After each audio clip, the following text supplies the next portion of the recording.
Using a McDonald's gift card on Doordash is a simple process that can be done effortlessly today. Allow me to guide you through the steps. Firstly, ensure that your McDonald's gift card holds a sufficient balance.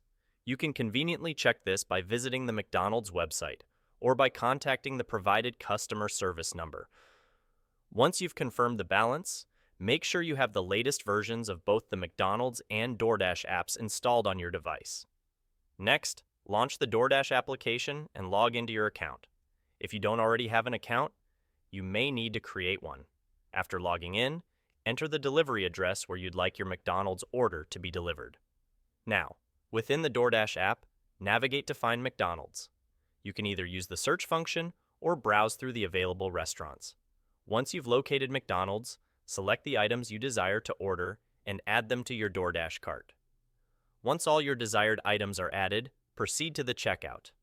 In the payment section, you'll find an option to add a gift card or promo code. Select this option and enter the necessary information from your McDonald's gift card, including the card number and PIN if required.